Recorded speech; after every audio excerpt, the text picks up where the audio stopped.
What's up, gamers, players, casuals, and all of you beautiful little people.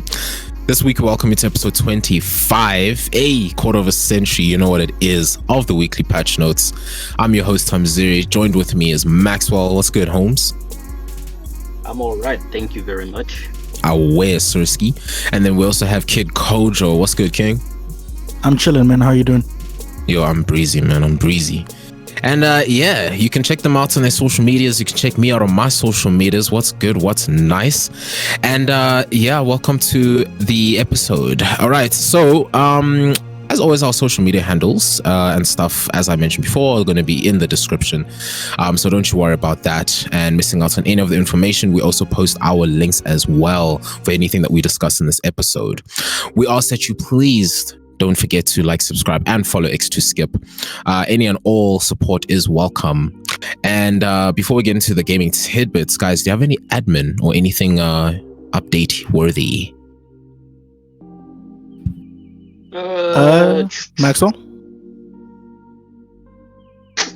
Nah, I'm trying to think of if is there any games I've been playing or is there anything I've been binging, but really I have it's just been chores on my side, so nothing share worthy. Okay, Kojo? No, just one thing I saw briefly online. You guys remember Colleen Bollinger, right? Oh God, yeah.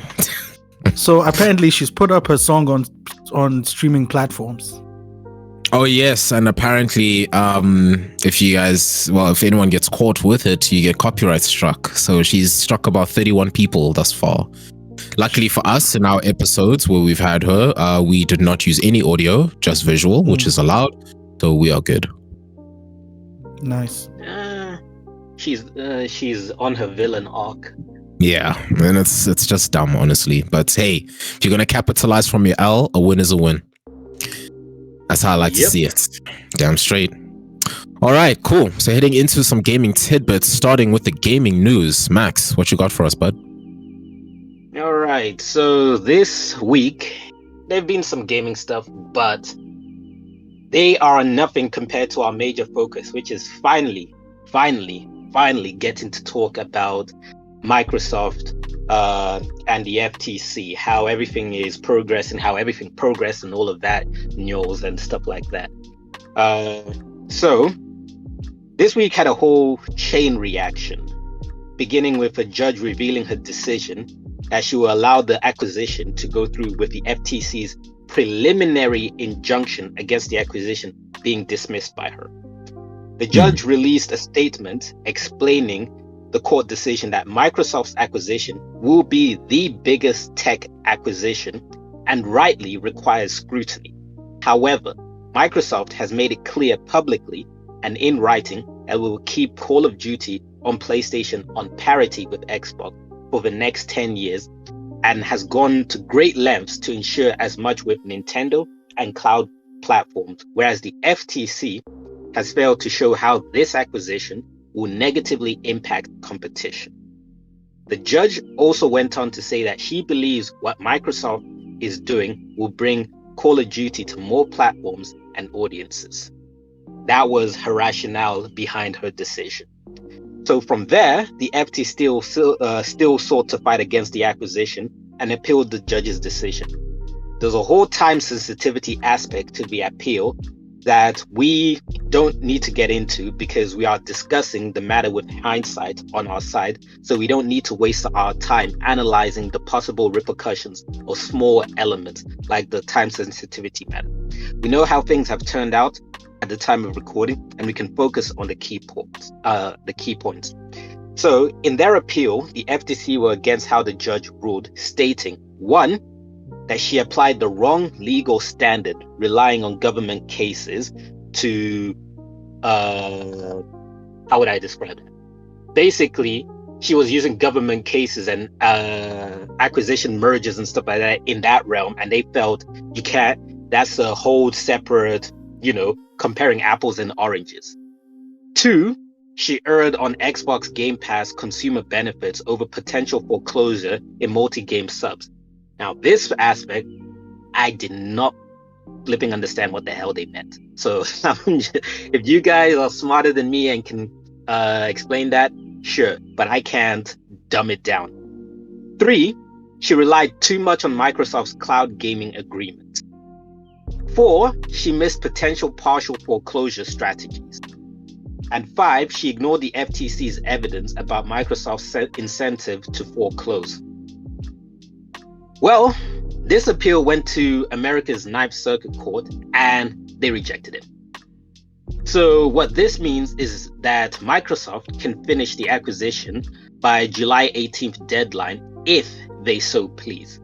The only requirement is to pull Activision Blizzard King out of the UK, or if they manage to come to some kind of resolution with the UK's regulatory board, that being the CMA, Microsoft can go forward with the acquisition. Otherwise, Microsoft seems to want to resolve things with the CMA before taking drastic measures such as pulling out Activision from the UK. Now that the major sector, that is America, isn't a hurdle anymore, I believe Microsoft can take their time in getting things right for themselves. I mean, we all saw those news like, oh, South Africa has accepted the acquisition. Blah, blah, blah country has accepted the acquisition. Frankly speaking, all of those countries accepting acquisitions means shit. They're not major sections. America, Europe, China, and the UK are the major sections. Those were the ones we wanted to focus on. Every other country accepting it are insignificant. They don't really matter in the bigger picture. So, going forward, I believe we're at the end game of this acquisition. It's going to happen. It's just a matter of when and how long it takes. And it's been 18 months when this was first announced, when the bombshell news was dropped up, Microsoft is acquiring Activision. 18 months ago, we've been going through this, and we're finally towards the end game. I don't know how long it's going to take from here, but we'll finally be able to move past this. So now, gentlemen, let me ask you guys, what do you think of all of this? Specifically, what do you identify as the positives and the negatives to Microsoft acquiring Activision Blizzard King? Okay, so as you already know, for me, the positive here is that we may see World of Warcraft get a reduced subscription and fall to the Xbox Game Pass fully. Well, I don't really know if it's going to be Xbox Game Pass because it's just a PC specific game in any case. So like Call of Duty, like you mentioned, it may not go to the pass. It may stay as just a solo game on its own because it's also played on Sony devices. It could be the same with... I'll just need to add to that you can get PC Game Pass where it's just for PC. So with the game you're talking about, possibly it could be a PC Game Pass thing. And then with the games going to Sony, that doesn't affect Game Pass. Microsoft will still be happy to put it on Game Pass because it's kind of like, should I get this game for $10 a month or should I pay $70 to get this game on another platform? And people default to, yeah, you know what? Let me pay the $10 where I'm also getting access to a whole bunch of other IPs. So it's kind of like a no-brainer type of situation. And also, you are slightly right. Sony has a deal with Activision in place where they are still going to have COD-related stuff for the PlayStation until 2024. So COD coming to Game Pass will possibly only be 2025 and onwards. Because then that brings to question as well the likes of Overwatch, because it's also played, on Sony. So that's also going to be a very interesting look as to how that will happen. Because if it's going to come to the Xbox Game Pass, I assume there's going to be some sort of benefit, I guess. Because in any case, Overwatch is free to play regardless. So if you get it on Xbox Game Pass, does it mean that you unlock like every hero is already unlocked on Overwatch, but skins and stuff? I don't know. Well, I'm keen to see how that then is going to play out, but yeah, that's pretty much all I have to say, to be honest. Kojo? Just to one, Tommy, the new heroes in Overwatch that are added are behind the Battle Pass now. Oh, okay, there we go. So yeah, that might fall away. And well, look, I'm just happy this thing is finally over. I was tired of hearing about it. Positives, more games for Game Pass. So yay. Negatives, I Yeah, don't know. I facts. feel like Microsoft might pull something later down the line, but I don't know. I'm just happy that they've won. I'm happy that they, we can see what their end game is with this purchase. So yeah, I'm just happy it's over now and we can all move on with our lives. Agreed. For me, I just really hope Diablo 4 is gonna come, and then I'm glad I did not spend money on it. It definitely will. It's just a question of when the closure will happen, and then they can bring it over, because they'll obviously want to do something dramatic with that. Be like, yo, Diablo's coming to Game Pass, so it will be like a highlight type of game entering Game Pass. Because for me, I feel like with this acquisition now sealed, now definite, there are three parties you have to think about. There's the Xbox pool, there's the neutral pool, then there's the PlayStation pool. For the Xbox pool, this is all wins. And I'm talking about in terms of gamers, because, the FTC versus Microsoft stuff was all about the gamers. And people are very divided on this. And it is a negative and a positive thing. If you're an Xbox gamer, there is absolutely zero negatives for you. If you're a neutral gamer, the negatives are questionable. It's a thing of what are we going to see down the future. Whereas with PlayStation pool, it's definite negatives. Because here's the thing. Microsoft are liars. In the sense of, and this doesn't also exclude Sony. Sony out of themselves are also liars.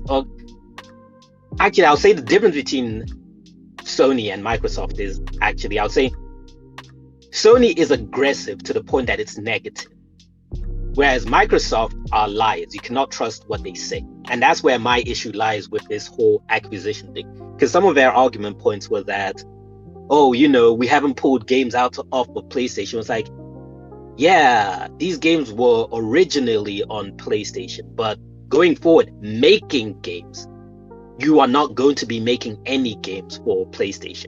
Then them saying like, Bethesda, we're going to have games on PlayStation. Then it turns out through this court proceeding that as soon as Microsoft acquired Bethesda, they were like, any game about to go on PlayStation, no. Going forward, nothing will ever go on PlayStation going forward. It was even to the point of, Kojo, correct me if I'm wrong here, was it Pete Hines who was asking questions of Microsoft of why are these games going to PlayStation?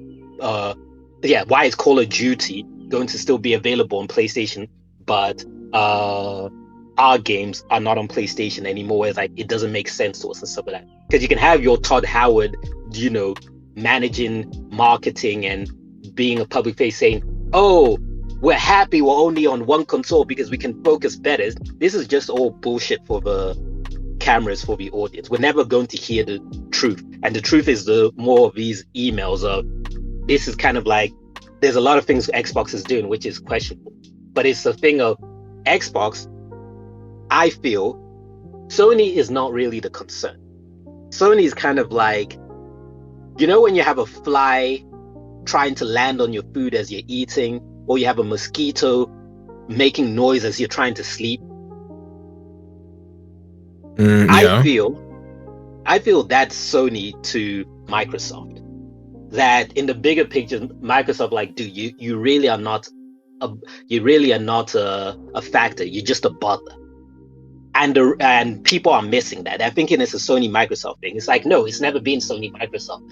It has always been Microsoft versus Google versus Apple, because Microsoft's vision is bigger. So having that mobile acquisition, having King, is a big, big win for Microsoft. So it's like the gaming stuff, sure, but how we're going to be seeing Microsoft's cloud gaming, Microsoft Game Pass expanding going forward, I think we're going to be seeing the real thing of what this was all about. And then also, I have concerns with that 10-year deal, because, okay, what happens after the 10-year? That's a good question. Things have to be renegotiated. So what if Microsoft is doing so well that they can be like, guys, we don't need you. So whatever deal you want to make has to be to our benefit. You're playing by our rules now. Whereas right now it's like, let's hurry up, to make a 10-year deal so we can get these guys in their good grace, that we can also get this acquisition through. We can show our commitment. But after 10 years, and if things work very well for Microsoft, there's no reason why for them to be like, let's relook at these contracts and do it more favorably for us. So I think at the start of all of this, we're going to see the best of the acquisition. And I'm looking from a neutral perspective, not the PlayStation, not the Xbox. I've already said PlayStation, it's a huge L for PlayStation Plus, and it's a huge W for Xbox Plus. But on the neutral side, I think at the beginning, maybe the first 5 or so years, we're going to see all the good aspects to this. Down the line, we're going to see the worst sides to this. That's my impressions. And then also, there's the other concern of how is Microsoft going to be managing all of these developers, studios, publishers, whatever? Because I already understand that supposedly Activision is going to continue performing as it currently is. It's not going to fall under Microsoft, where Microsoft's going to come in and say, okay, we need to restructure this, restructure that, and bring you into our system. It's going to be like, no, you guys continue operating separately, and along the months, years, they're going to make sure they start getting integrated in certain key elements and aspects. But we've seen Microsoft does not manage studios well.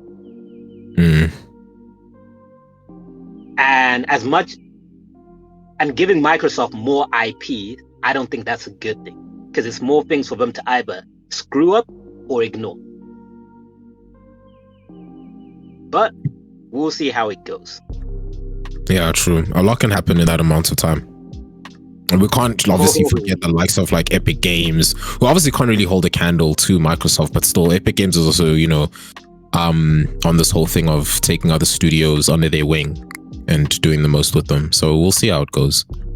Oh yeah, no, talking about other studios as well, a lot of people are thinking, oh, PlayStation should buy Sega, PlayStation should buy Square Enix, PlayStation should go acquire some other Japanese studios. Guys, the answer of one company acquiring other developers isn't for another company to go on and acquire developers, because now we're getting into that whole thing of there are going to be like maybe 3 or 5 key companies and everything's going to be underneath them. That is not good. So I'm not looking forward to I'm hoping Sony isn't like, okay, let's go acquire these other studios or stuff like that.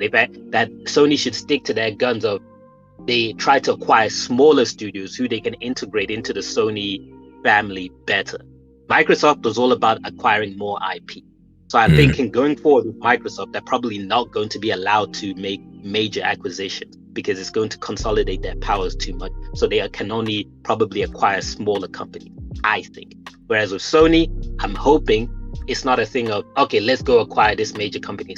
I'm hoping they're gonna stick to, let's continue acquiring these smaller studios and bringing them under the Sony umbrella.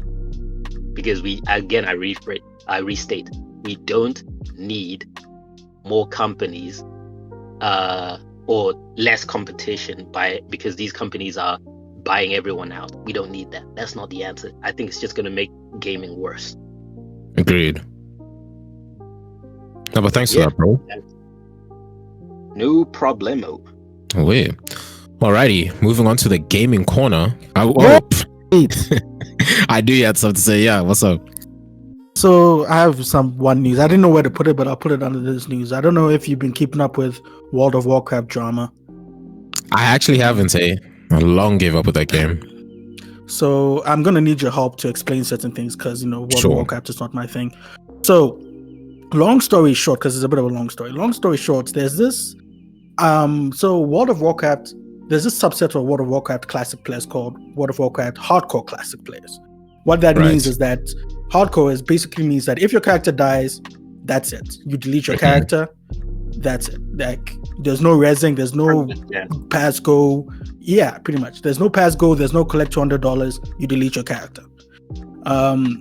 And there was a group called a guild called HC Elite, who were on a mission to defeat all of WoW Classic's raids. and they were currently doing a raid called Nax Ramis. Did I pronounce that right? Yes.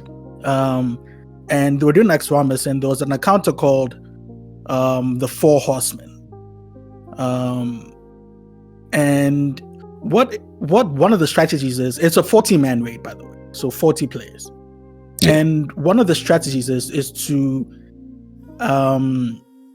take one of those horsemen, Sir Zeliek, into a different corner and keep him there as a tank, because the tank's job in the raid is to aggro.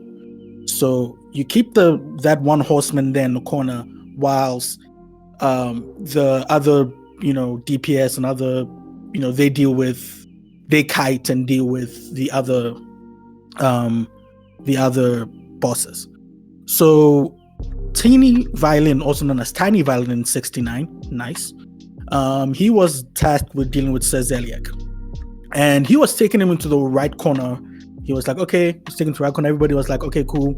But then all of a sudden, they saw that Sir Zeliek, the boss, was coming towards them, and he completely decimated the whole raid, killing 36 of the members.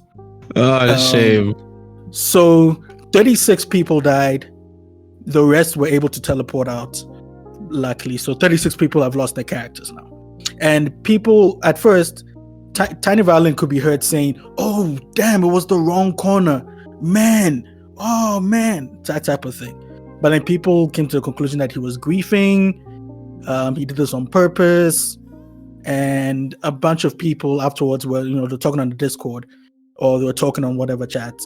And then they were like, some people were like relieved because they're like, oh, well, now I can go do something else. Now I don't have to focus on worrying about this character. This character's going to live or die. And I have to grind how many hours a week, come back from work and grind how many hours a week just to defeat all the raids. I don't know how many raids are in WoW Classic, but I'm assuming there are a lot. Generally within each expansion, there are about 9 raids. No, just Classic. Yeah. Base World of Warcraft, vanilla. Yeah. So 9. There's usually about 9. Oh, okay. But if it's a 40-man, it's the final dungeon. It's one of the final dungeons. Yeah. Got it. So, so Asmongold caught wind of this, and he watched the video, and he was laughing and everything. And he interviewed one of the paladins, I believe she was a paladin, who was one of the members, called Calamity. And Calamity pretty much walked Asmongold through what happened. And she was pretty much like, Tiny Violin was a member of the guild for like a year. He helped with the guild everything.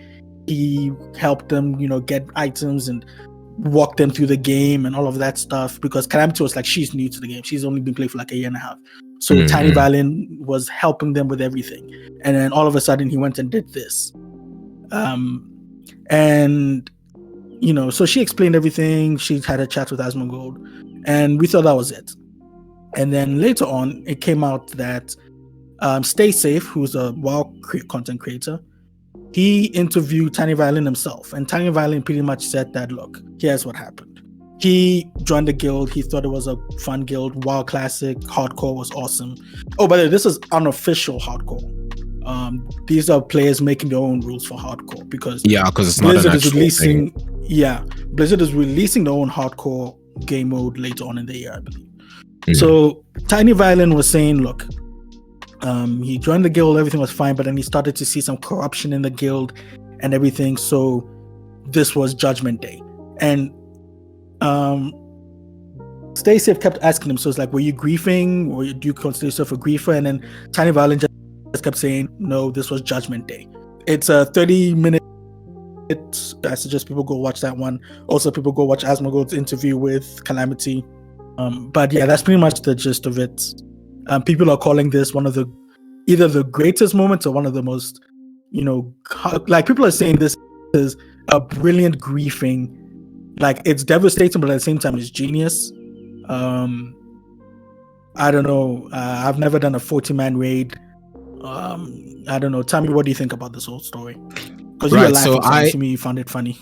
Yeah, so I saw this, and the thing is, my comments, similar to some of the others in the actual comment section of it, a lot of people, and I agree with them, just said, yeah, now you guys can go touch grass. Like, honestly, because as someone who's played WoW since vanilla, which is 2004, I've been playing WoW.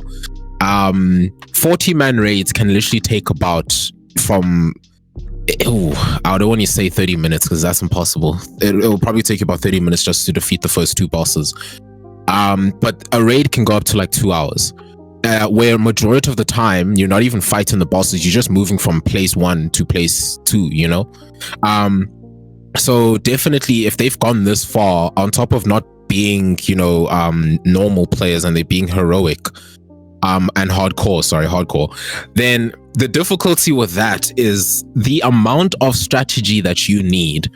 It makes so much sense why they took so long to get to this point, and then it came to such an epic fall. Now, as for whether it was a planned thing or he was griefing or whatever, if anything, dude, he saved their lives. Because the thing about playing on a hardcore, you have to just focus on that character at all times. You always have to make sure you are getting the utmost best in terms of your rotations of your spells, your positioning, your movement, your item use, your potion selection, you know, all this, the amount of time it takes to do that, to craft, to find the different regions just to create one item. He actually saved their lives, to be honest. I'm pretty sure a lot of them are now happy they can go back to their families, hug their kids, you know, like actually go out again. Because once you have come that far on a hardcore character, to do that again, not many people are willing to put in the time. So I understand the rage that came from some of the players.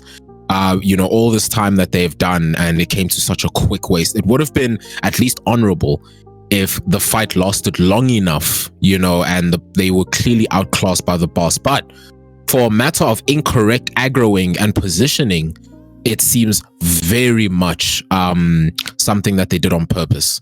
But even if they did, whether they did or they didn't, doesn't matter. At the end of the day, on my personal opinion, people now get to go touch grass. So that's my piece on it.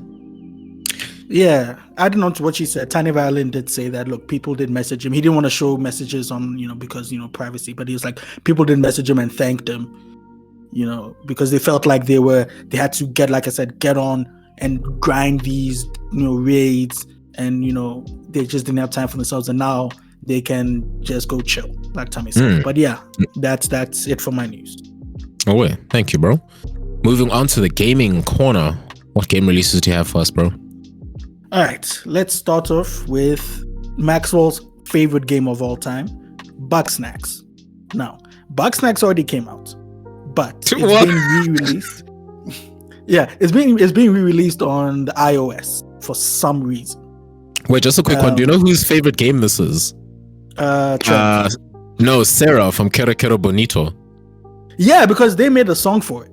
Yeah, that's all she streams. Okay, anyway, sorry, back to you. Yeah, that's actually a catchy song, I'm not gonna lie. So Bugsnax making its appearance on iOS on July the 12th, 2023. We have a game called Lost in Play, released on iOS and Android, released on July 12th, 2023. We have a game called Mordau, released on PlayStation 5, Xbox Series, PlayStation 4 and Xbox One, released on July 12th, 2023. We have a game called Oxenfree 2 Lost Signals, released on PlayStation 5, PlayStation 4, Switch, PC, Mac, iOS, and Android, released on July 12th, 2023. Currently sitting at a 79 on Metacritic. We have a game called Gravity Circuit, released on PlayStation 5, PlayStation 4, Switch, and PC, released on July 13th, 2023. We have a game called Dragon Quest Treasures, released on PC on July 14th, 2023. We have one of the hotly anticipated games of all time. I'm joking, by the way, but people are looking forward to it. A game called Exoprimal from Capcom, released on PlayStation 5, Xbox Series, PlayStation 4, Xbox One, and PC, released on July 14th, 2023. And we have Naraka Blade Points, which is now making its appearance on PlayStation 5, released on July 14th, 2023. And that's it for the releases, and that's it for the gaming corner. And Naraka is free to play. So all of you guys who have been saying, oh yeah, I don't think this game's gonna make it because it was behind a paywall, it's free now. Go play it. Show me your skills. Thank you. I have played so many hours into that game. I had no one to play it with because it was behind a paywall. Now that it's free, I don't know if I'm gonna come back to be honest, because I mean, it got to a point whereby I was just smoking almost a lot of lobbies. It's a huge learning curve, don't get me wrong. But holy shit, once you are actually good at a certain character, then you can easily just dominate. But anyways, I'm keen to see if the player base is going to increase. Okay, cool. Yeah, thanks, definitely. bro. Oh, yeah. All right, we've reached the middle section of the show. We hope you guys are enjoying it thus far. Please, just a reminder to please like, subscribe, and follow for more. And tell your friends, tell your family, tell your teachers, whoever. And let's keep the show rolling. Right, now, moving on to the content creator side. So I got two things. The second one will be pretty... Okay, I'll obviously try and make it short. But yeah, first one. So you guys heard us speak about Adam22 in the previous episode with how his wife has now done prawn and how he feels about it. Twitter, as well as the rest of the social media sphere, has been, tuning him out for it in terms of backlash and the CUCK side of things. But funny enough, the female Andrew Tate, aka Just Pearly Things, was offered a $1 million deal by Adam22 for a can we say this word on YouTube? 2 + 1 makes 3, some kind of party, if you get what I'm saying. Yeah, that's the best way I could put it.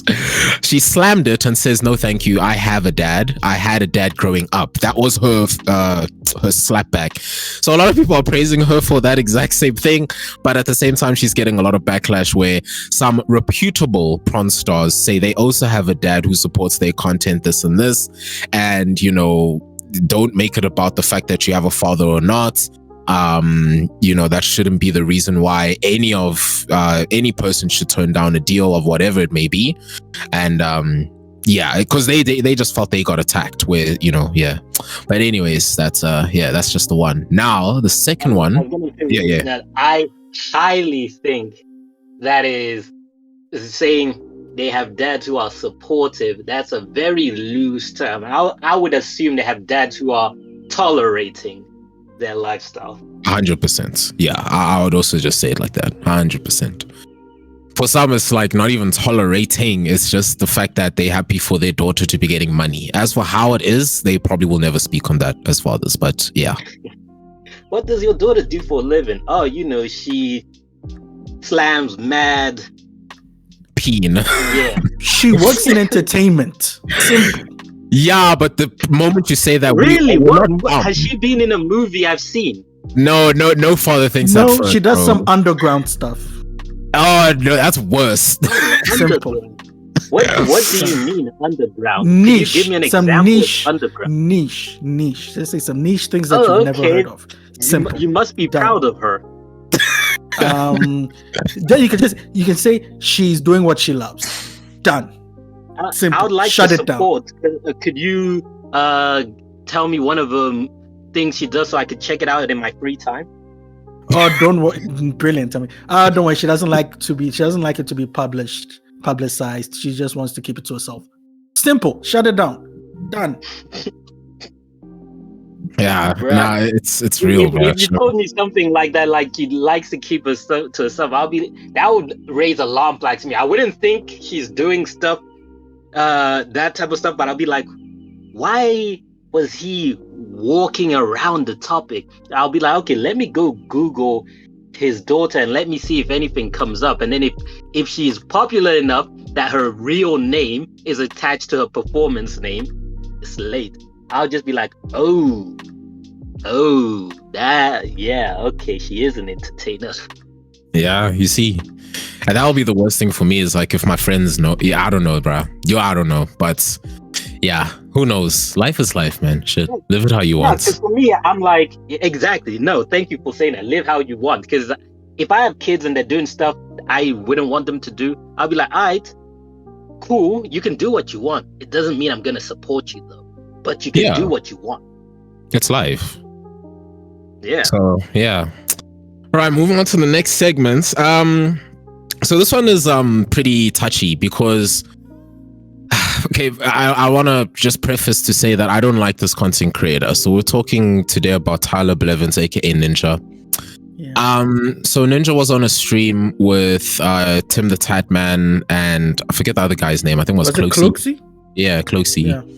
So they're on a stream together. They had some, few drinks here and there. Ninja was clearly off his, I don't know what you'd call.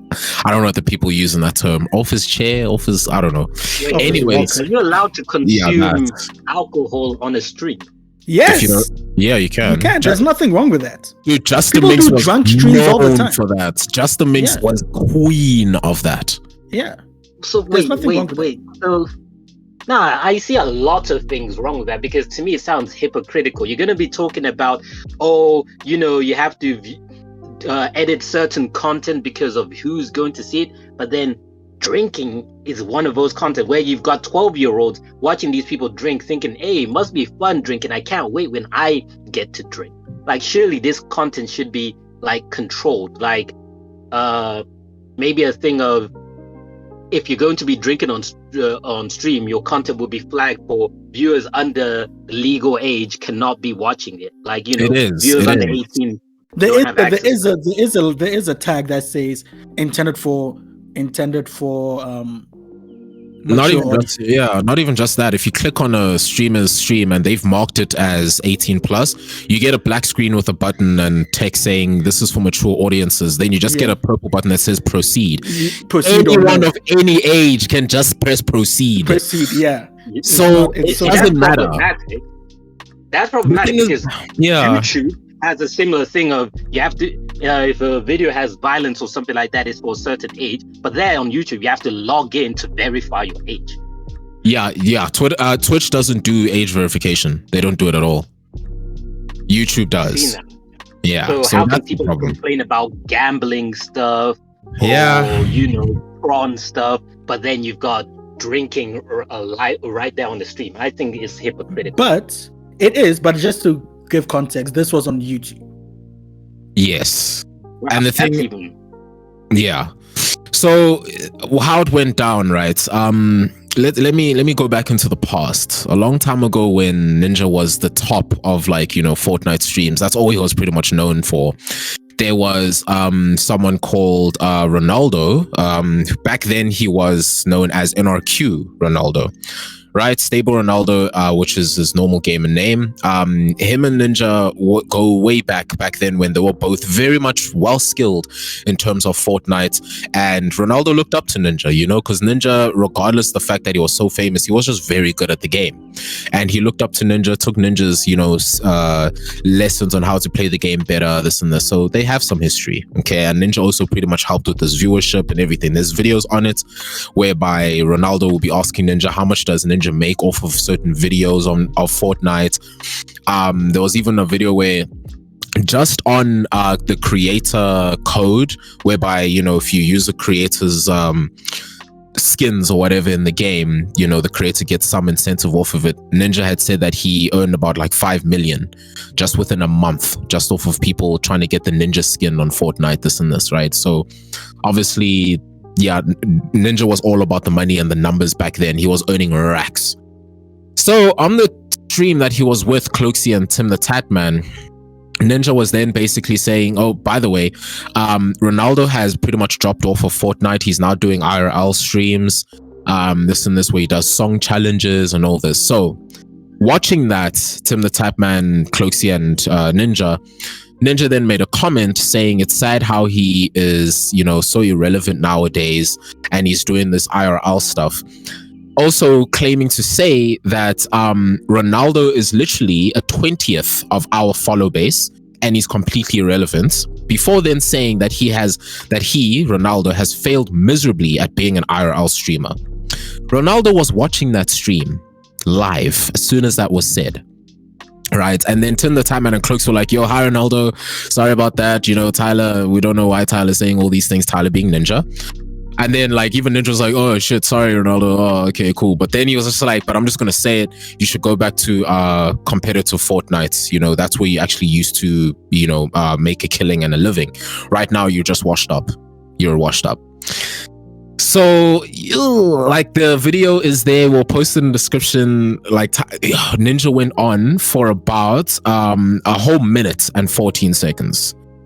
I'm saying that also when TSM Myth, well, formerly TSM, but when Myth left to YouTube, as well as Ronaldo went to YouTube, Ninja then called out saying, you guys sold out, and now look at what happened. You guys are totally irrelevant. No one even knows about you guys anymore. Not really sure why you guys still stream anymore. Like, how much money are you guys even making? It's so sad. So, as you may imagine, Stable Ronaldo then fires back at Ninja, basically saying like, look, despite being a fan of you, Ninja, right? You don't get to talk shit about me like this, hiding behind your own failures of going to Mixer. How did that plan out for you? Hiding behind the fact that your wife has to carry your entire career. Hiding behind the fact that you're so irrelevant that people don't even want to click on your videos anymore. You still stayed on Twitch because you felt that that was the only way you could be of relevance. Yet I moved to YouTube and I'm making almost as much as you in terms of viewership. Don't even talk to me about all this and this and this. And he was going back to saying how many days that like Ronaldo had to even turn down lucrative $18,000 a month deals, right? Even offered by Facebook Gaming, just because he wanted to stay loyal to his community. Then saying to Ninja, you wouldn't know much about loyalty because you kept switching every single place that they offered you a deal, Ninja. This and this, like, yo, it was crazy. Saying, and I quote, you sold out. You said fuck you to all your viewers, fuck the community, and you sold out for 15 million on a dead fucking platform like Mixer because all you give a fuck about is money. That's why you're projecting on me, because you're a little biaish. So Myth also went on because obviously Ninja had said that also following in Myth's footsteps. So Myth also had a feedback. Asmon Gold has fed back. A lot of other streamers have fed back. Cloaksy and Tim the Tapman have not said anything because they were on that stream, but they kept quiet. They're like, okay, let's move on to something else. This is getting too deep.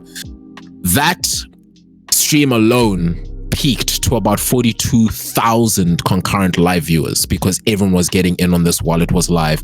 And the post tweet has almost millions in terms of views. And a lot of people are irate at Ninja and no one is taking it down. You can only imagine now how Ninja's wife, who manages him, is feeling. Ninja has been through so much vitriol and he just keeps getting worse. I don't know why he even still thinks to do this type of stuff, but I've never liked the guy. Never. Him doing this, maybe digging his own grave, but you guys know how it is, man. Cancel culture don't work. If anything, Ninja's just going to be getting more and more views now because everyone's going to go onto his streams, probably chew him out for this and that. He's going to rage. He's going to get more views for rage. People are going to clip his rage.